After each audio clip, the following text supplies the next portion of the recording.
인도 계란빵. 내가 가장 좋아하는 인도 간식. 한국식으로 하면 계란빵, 여기 말로는 에그 파우치. 시커멓고 두꺼운 무쇠국자, 기름 담뿍 자작자작. 성냥으로 탁 하고 가스불을 올려서 지글지글 끓어오르면 수저로 딱 계란 갈라 넣어 기다리다 수저를 무쇠국자 밑으로 쑥, 이쪽으로 사사삭, 저쪽으로 사사삭. 양파, 단야, 매운 고추 총총 썰어 넣고 흰자가 사방으로 꼬들꼬들해지면 자, 이제 때가 찼다. 크게 심호흡하고 하나, 둘, 셋, 훌러덩. 뒤집힌 계란 뒷면이 고슬고슬 노릇노릇. 한입 베어 물면 바삭한 껍질에 머뭇했던 앞니가 이내 부드러운 흰자 속으로 쑥. 따뜻한 노른자는 스르르. 아 뜨거워 혓바닥은 촤르륵. 두 입 베어 물면 아삭한 양파덕에 어금니가 호강하는 소리. 아삭아삭. 세 입 베어 물어 보려는데 계란빵은 어느덧 간 곳이 없어. 섭섭한 마음에 외치는 소리. 바이삽, 액 어르 잘디 바나디지에. 아저씨, 하나 더 빨리 만들어주세요. 다시 국자는 지글지글, 내 마음은 싱글벙글.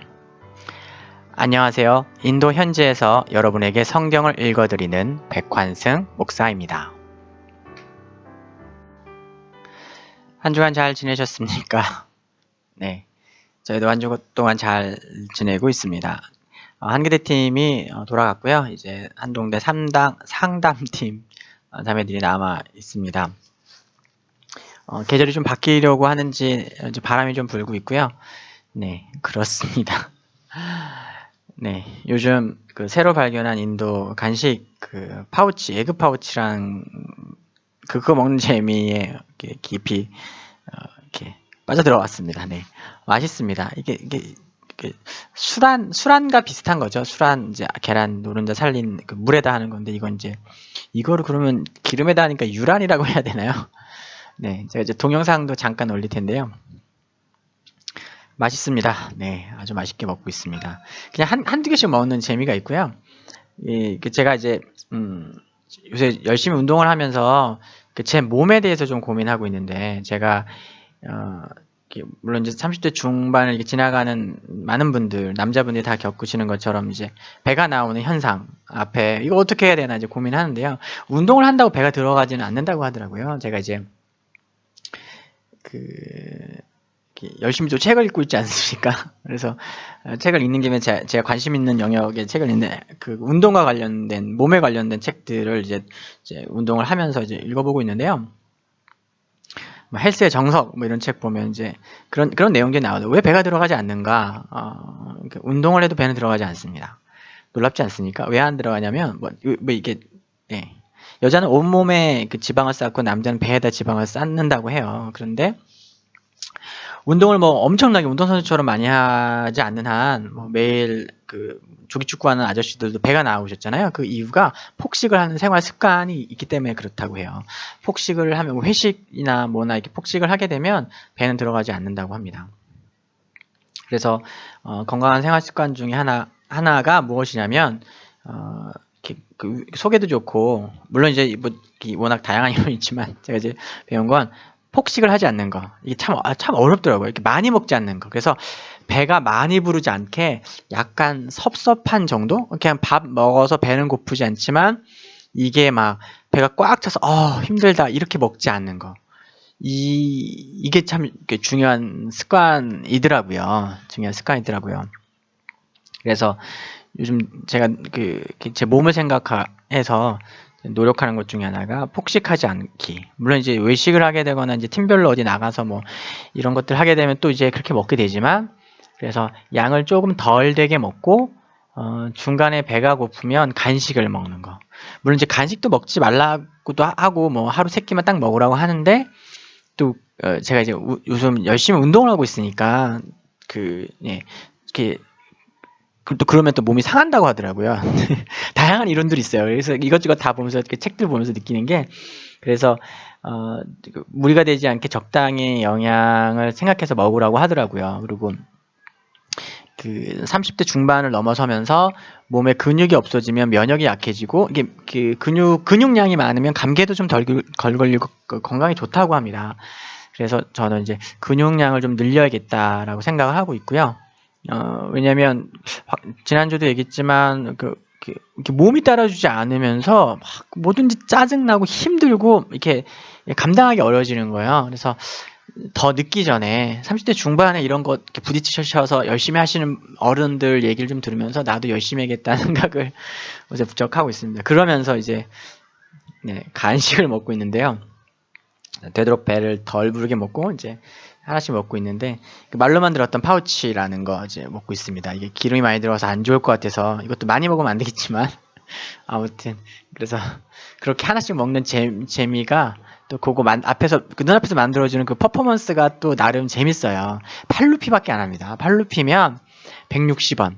요즘 계란 하나가 5루피 정도 하면 5루피 6루피 하거든요. 근데 그거 그렇게 만들어지는데 8루피밖에 안 받는 거예요. 160원에 누릴 수 있는 이 세상에서 누릴 수 있는 가장 큰 행복 중에 하나가 아닐까 하는 생각을 하고 있습니다. 네, 어린아이처럼 먹는 것에 이렇게 또 마음을 뺏겨서 네, 한번 오프닝으로 해봤습니다. 여러분 뭐 잘 지내고 계시죠? 네, 저도 사역 열심히 하고 있고요. 네, 먹고만 있는 건 아니고요. 그렇습니다. 네, 지금 제가 아직 어린애처럼 이제 먹는 거 얘기했는데 오늘 본문에 또 오늘 이게 어린아이 같은 게 어린아이가 되게 중요한 핵심어예요. 제가 오늘 말씀은 요한복음 21장 1절에서 14절입니다. 사실상 여기는 뭐라고 할까요? 덧붙여진 내용 같아요. 왜 덧붙여졌다고 하냐면 20장에서 이미 이 책을 쓴 목적을 밝히면서 지난주에도 말씀드렸지만 갑자기 그래서 화자가 글쓴이가 툭 튀어나와서 설명을 해주는 거예요. 마치 연극이나 영화가 끝나고 나서 감독이나 혹은 연극 연출자가 나와서 이 드라마의 혹은 이 영화의 주제는 이거고 목적은 이겁니다. 여러분 잘 봐주셔서 감사합니다. 라고 하는 것처럼 20장 후반부를 보면 그런 내용, 이 일을 쓴 것은 예수 그리스도의 부활을 알리고 그런 말미암아 구원을 받게 하기 위한 것이다 라고 이렇게 밝히죠. 그런데 거기에 이렇게 덧붙여져서 21장에 제자들을 향한 예수님의 수뇌보와 같은 끊임없는 변함없는 섬김과 사랑의 모습이 나옵니다. 지난주와 연결돼서 전 좀 동일한 이야기를 하게 될 것 같고요. 그 와중에 되게 재미있는 표현들, 이야기들이 좀 오늘 본문에 나옵니다. 오늘 이야기 너무 잘 알고 계시죠? 제자들이 부활하신 예수님을 2번이나 만난 이후에 어떤 행동을 하냐면 이게 사실은 그냥 성경을 읽으면 되게 아무렇지도 않게 느껴질 수 있지만 조금 깊이 생각을 해보면 되게 충격적인 장면인 거예요. 허무하기도 하고 이게 뭐야 라고 외치게 합니다.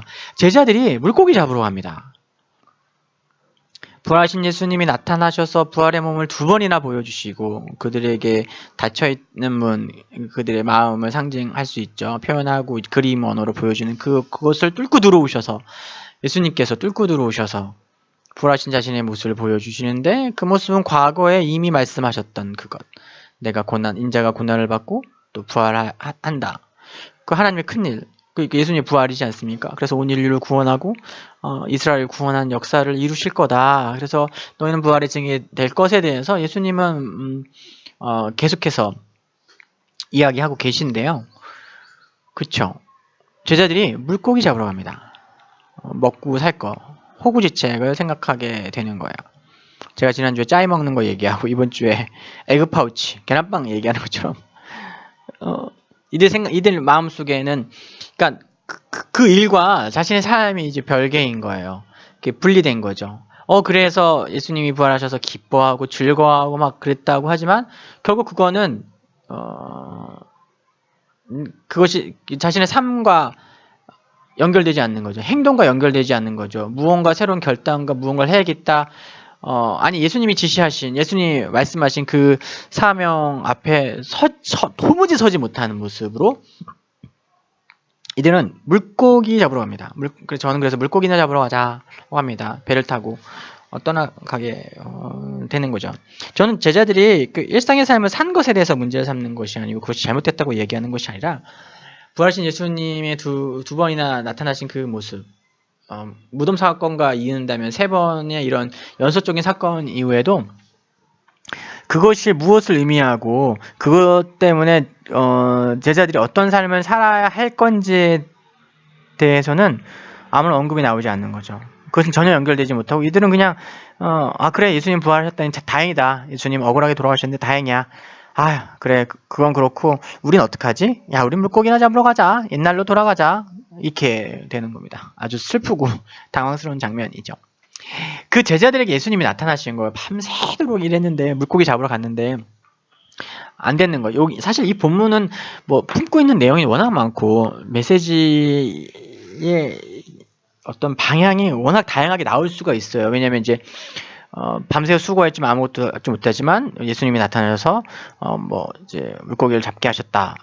그런 장면에서 우리가 예수를 떠나 헛고생하지 말고 예수님 안에 붙어 있어야 열매가 있는 삶을 산다. 이렇게 다양하게 할 수 있는 포인트들이 되게 많이 있지만 저는 오늘 그 제자들에게 또 다시 찾아오신 예수님에게 좀 초점을 맞추고 바라보게 돼요. 사실은 이게 얼마나 긴 빠지고 실망스러운 일인지 이루 말할 수 없습니다. 얘네들은 그렇게 얘기하고 그렇게 보여주고 또 그 앞에서 그렇게 놀라워하더니 결국 그들이 그 부활의 주님을 알리거나 혹은 자신들의 사명 앞에 멈춰서 주님 그럼 이제부터 우리가 무엇을 어떻게 합니까? 라고 묻는 것이 아니라 그런 물음 가운데 직면하는 것이 아니라 그럼 이제 어떻게 할 것인가? 라는 물 앞에 직면하는 것이 아니라 그냥 헛것으로 들은 거죠. 그냥 건성으로 들은 거예요. 저희 돌아가신 아버님이 자주 하시던 농담의 표현 중에 뭐냐면 밤새도록 울어놓고 아침에 어제 누가 죽었냐고 묻는다는 표현이 있어요. 밤새도록 울어놓고 아침에 일어나갖고 생뚱맞게 야 누가 죽었냐 어제? 근데 어제 누가 죽었냐 이렇게 묻는다는 거예요. 되게 웃긴 거잖아요. 그래서 누가 죽었다는 소식을 듣고 어떤 사람이 막 통곡하고 막 울어요. 그래서 울다 지쳐 잠들었는데 아침에 일어나서 야 그런데 죽긴 죽었는데 누가 죽은 거야? 이렇게 묻는 거예요. 얼마나 어이가 없습니까?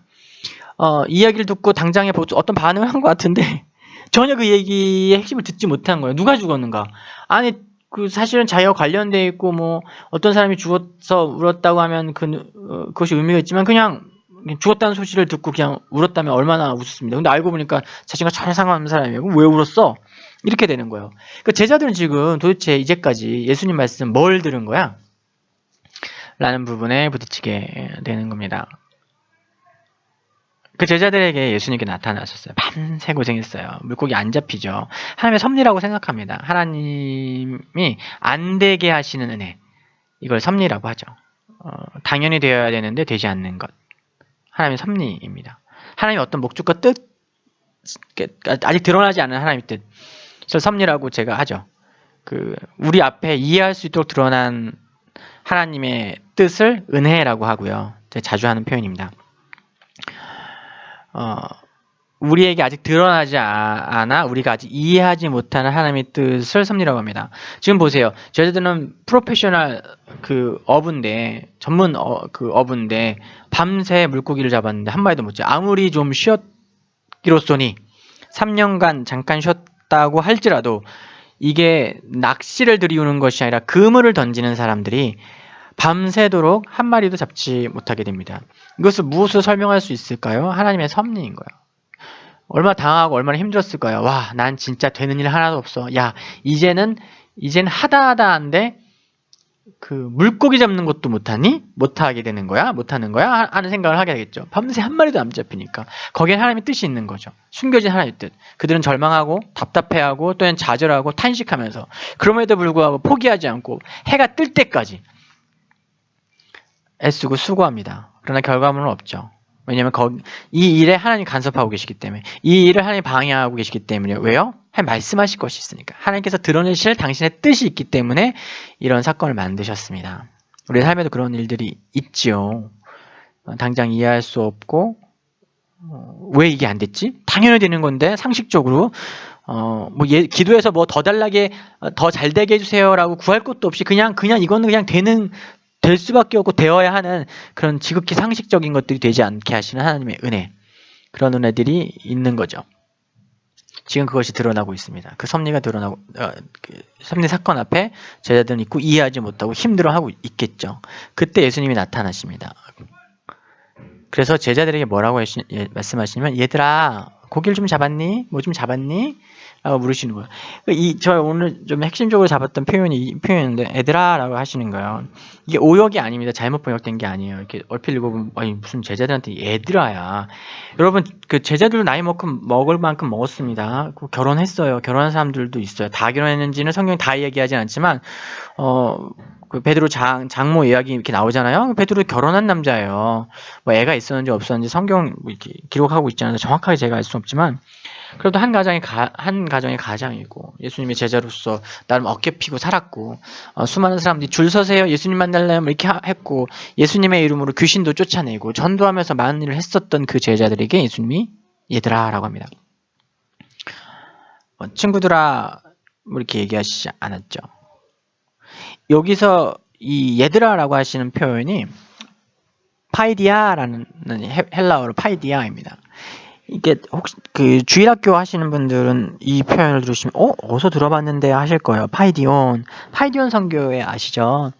주일학교 관련된 사역을 너무 잘하고 있는, 따라올 거의 독점 수준으로 잘하고 있는 선교회가 있습니다. 그래서 파이디온인데, 파이디온이 어린아이란 뜻이에요. 그것도 이 파이디온이라는 표현은 적당히 어린아이들을 이야기하는 것이, 아주 어린아이를 이야기할 infant, 유아, 유치 이쪽을 이야기할 때 파이디온을 씁니다. 그리고 파이디아는 이제 호칭, 부를 때 격변화를 해서 파이디아가 되는 거죠. 그러니까 저는 이제 애들아라는 표현에서 이게 약간 오역인가 하고 생각하고 이제 원어를 보는 거죠. 그래서 뭔가 이게 뭐 동료를 얘기하거나 혹은 약간 낮은 사람을 얘기하거나 뭐 청년을 부르는 걸 수도 있잖아요. 근데 그런 게 아니라 infant, 어린아이, 유아, 영아 뭐 이렇게 표현할 때 쓰는 파이디온인 거예요. 아주 충격적입니다. 그런 의미에서 얘들아 물고기 좀 잡았니? 라고 하는 그 번역은 잘된 번역이죠. 이렇게 원문의 느낌을 잘 살렸습니다. 그런 원문의 느낌도 살리고 너무 읽는 사람이 너무 충격을 받지 않도록. 왜냐면 여러분 생각해보세요. 대충 안수 집사님급쯤 되시는 분들 모여서 회의하고 있는데 담임 목사님이 문 열고 들어와서 얘들아 뭐 좀 잘했니? 이렇게 얘기하면 얼마나 이게 당황스럽습니까? 그게 안 되는 거잖아요. 그거는 아무리 담임 목사님이 나이가 많으신다 할지라도, 뭐 한 원로 목사님쯤 되시는 분이라고 할지라도, 아무리 그래도 원로 목사님쯤 되신 분이 그 안수 집사님도 어렸을 때 뭐 주일학교 전도사님이었을지라도 이미 나이 먹고 있는 사람에게 애들아 라는 표현 자체, 파이디아 라고 하는 것은 되게 좀 지나친 표현입니다. 그러나 그 오늘의 문맥과 이 상황과 정황들을 살펴보게 되면은 오히려 이게 젠틀하거나 혹은 뭐랄까요, 그 상황 앞에 위트 있고 재밌게 표현하셨다라고 느껴집니다. 거칠게 표현하지 않고요. 사실 이제 예수님이 너무 친절하시고 인자하시고 오래 참으시는 분이기 때문에 그냥 애들아라고 이야기를 하셨지만, 만일 여기에 이 상황 앞에서 인간적인 마음이 조금이라도 들어왔다면 이놈의 자식들아 라고 해야 하지 않을까요 싶어요. 니들 지금 뭐하냐 지금 내가 지금 니들 앞에서 지금 몇 번 나타나고 지금 내가 지금 부활해서 이 하나님의 놀라운 일들을 너에게 알렸는데 그때는 다 알아들은 것처럼 하더니 지금 너희들 여기서 뭐하니? 니들 지금 이렇게 금을 던지면 물고기에 좀 잡히니? 결과물들이 있니? 그래서 지금 이루고 있으니까 뭔가 잡히는 건 있니? 있어? 이렇게 사실은 이제 막 거친 표현이 나올 수도 있겠죠. 그 인간적인 감정이 조금 해준다 그러면 그 답답함 때문에 그런 표현이 나올 수 있고 있어야 한다라고 생각할 정도로 답답한 상황인 거예요. 우리말에 소규의 경읽기란 말이 있는데 제자들에게 부활 보여주기 뭐 이런 식의 표현을 만들 수 있지 않을까 할 정도로 지금 그 밤새 그물을 던지는 제자들의 이 모습은 답답한 거예요. 왜 말씀을 듣고도 변하지 않을까? 말씀의 증거가 나타나는데도 제자들은 그 모양, 이 모양 이대로 그냥 그렇게 살아가는 걸까? 마치 그 늦잠 푹 자고 일어나 긴잠 자고 그 아주 생생하고 실감나는 꿈을 꾸고 잠에서 깬 사람들처럼 그 꿈에서 완전히 헤어나와서 그 상황에서 완전히 헤어나와서 그냥 일상을 살아가는 거예요. 예수님과 함께 했던 시간이 꿈꾸는 시간이 아니잖아요. 근데 마치 좀 푹 자고 좀 아주 리얼한 꿈 한번 꾸고 꿈 정말 꿈이 리얼했어 하면서 그냥 일상으로 돌아간 것처럼 제자들은 이렇게 그 예수님의 부활과 예수님의 그 놀라운 일과 자신의 삶이 철저히 이렇게 분리되어 있는 것처럼 보여줍니다. 우리는 이렇게 일반적으로 오순절 성령 감림 이전과 그 이후로 제자들이 완전히 다른 사람이 되는 것처럼 쉽게 생각을 합니다. 물론 실제로 제자들이 오순절 성령 강림하시고 사도행전에 나오는 그 말씀을 통해서 부흥을 경험하면서 큰 변화를 보이는 건 어떤 믿음의 도약을 보이는 것은 사실이에요. 그래서 마치 성령님만 임하면 모든 것이 다 그냥 변해버린다. 노래도 있죠. 그거 자체가 틀리지 않은데 그거를 언어의 어떤 뭐랄까요? 하나의 이벤트, 한순간에 어떤 사건을 통해서 한 사람이 마법처럼 바뀌어버리는 그렇게 보게 되는 것은 좀 문제가 있습니다. 온전하지도 않고 실제 맞지도 않습니다. 저 역시 이제 선교단체에서 훈련받으면서 성령 세례의 중요성을 얘기하면서 그 성령 세례 이전과 이후의 제자들의 모습을 이렇게 비교하면서 보이지만 그래서 성령 세례 받기 전에는 아무것도 할 줄 모르는 막 영적으로, 지적으로, 육체적으로 막 불쌍한 사람들이었다가 성령 세례라는 걸 받고 나니까 그 이후로 영원히 그 슈퍼맨 같이처럼 살아가는 제자들의 모습처럼 이렇게 대조를 하긴 하는데요. 처음에 들었을 때 그래 그러니까 성령 세례가 중요하다는 것을 가르치기 위해서 그런 표현하는 것은 틀리다고 생각하지 않습니다. 성령의 충만함을 받는 것이 중요하기 때문에 그렇게 얘기하는 건 나쁘지 않지만요. 우리가 성령을 잘 읽어보면 예수님과 함께 있었던 제자들이 귀신도 쫓아내고 담대하게 주의 일들 늘 감당했었던 것들을 알 수 있습니다.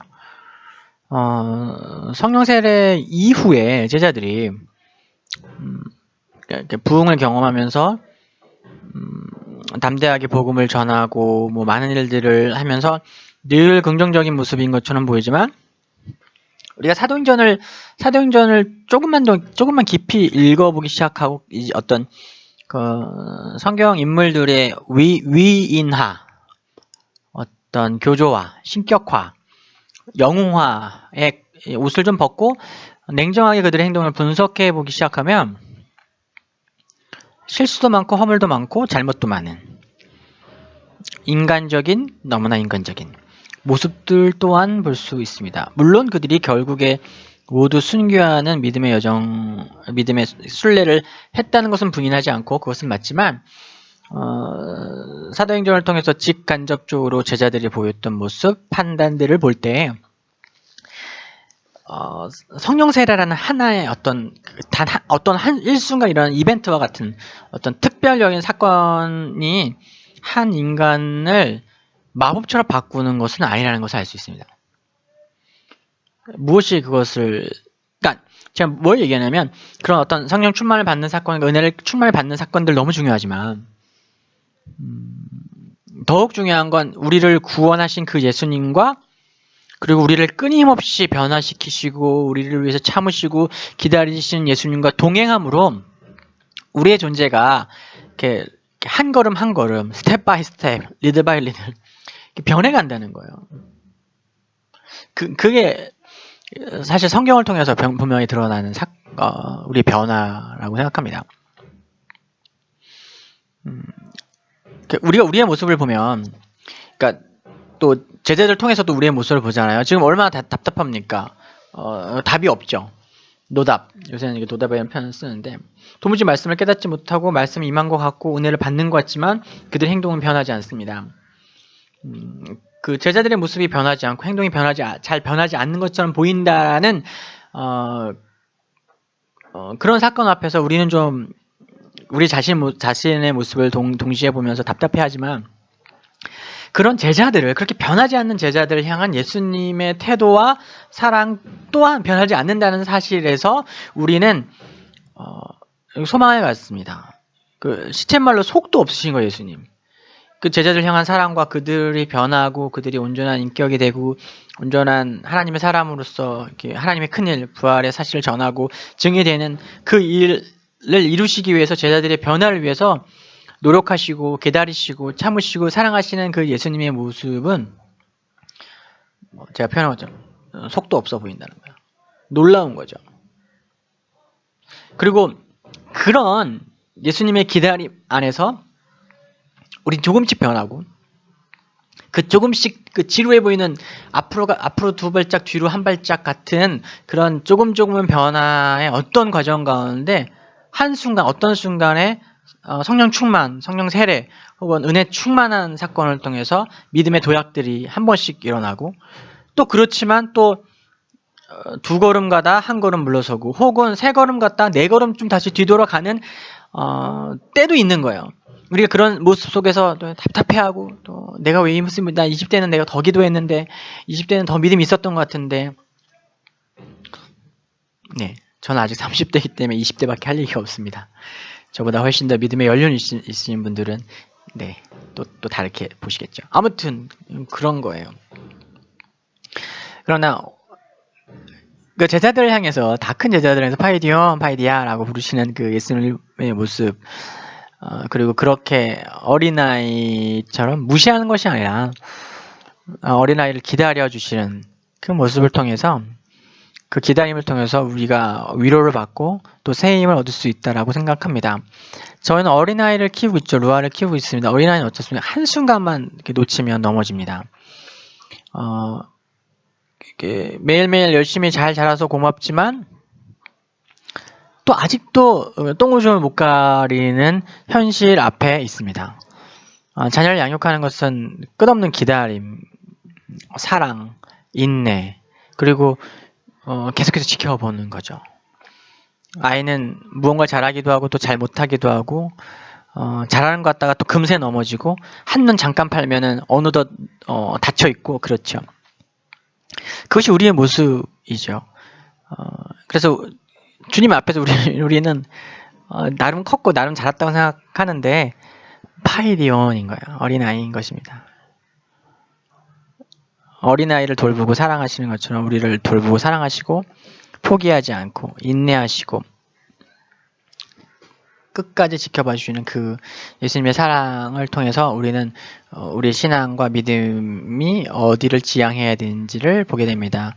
우리의 믿음과 신앙은 오늘 내가 얼마나 신앙이 성장했는지, 내가 얼마나 믿음이 있는 사람인지, 얼마나 많은 결단을 했는지에 집중해서 살아가는 사람이 되어서는 안 됩니다. 왜냐하면 그것들은 금방 나를 실망시킬 거기 때문이에요.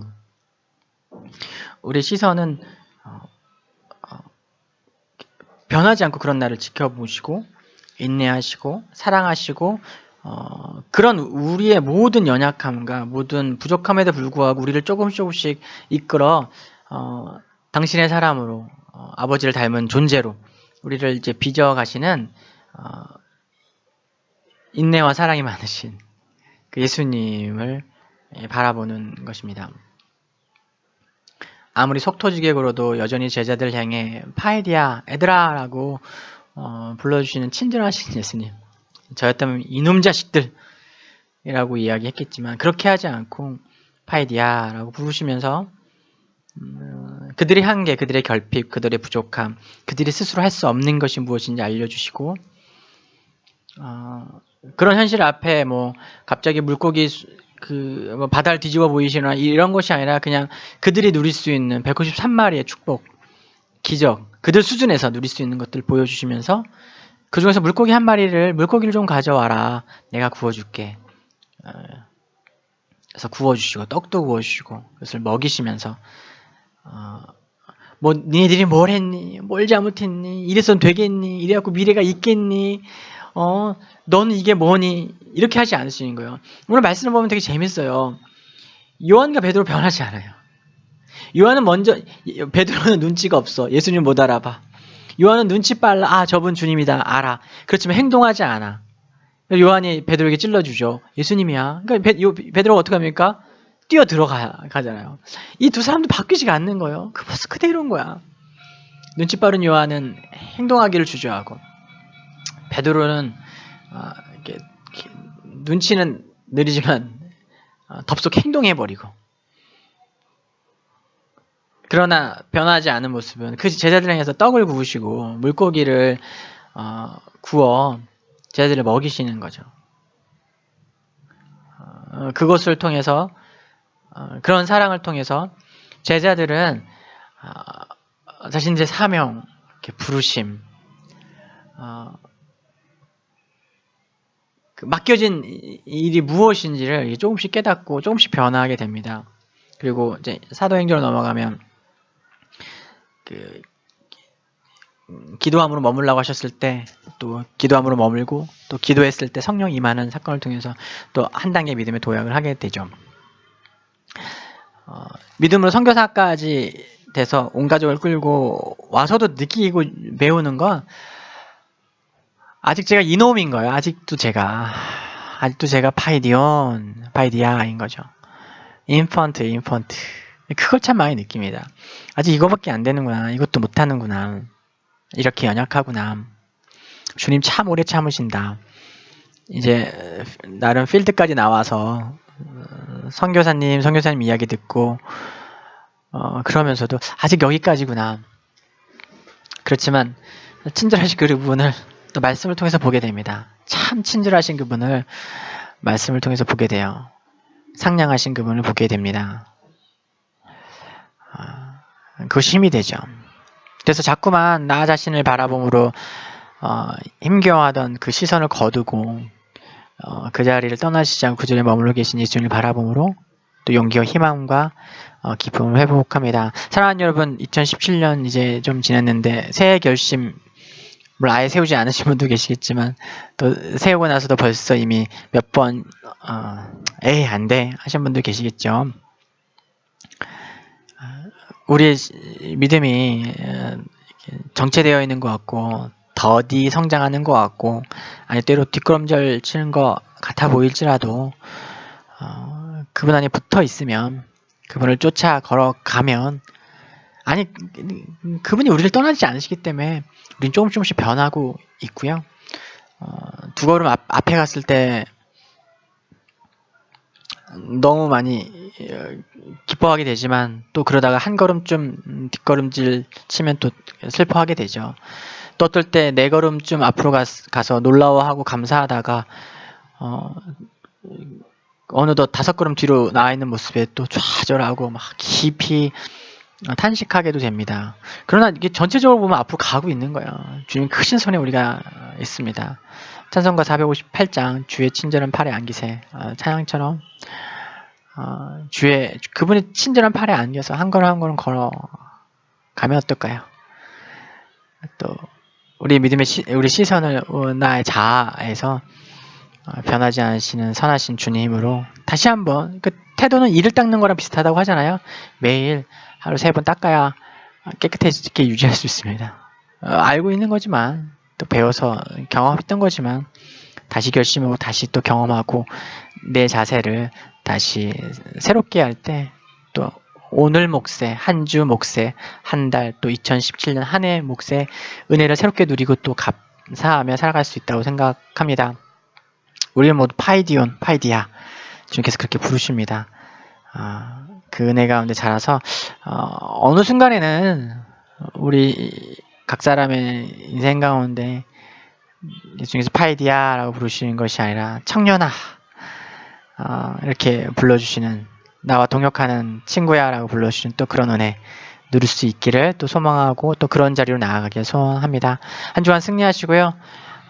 또 다음 주에도 하나님 말씀 가지고 여러분 찾아뵙겠습니다. 특별하고 뭐 대단한 일 하고 있지 않지만 여전히 선교는 계속됩니다. 다음 주에 뵙겠습니다. 사랑하고 축복합니다.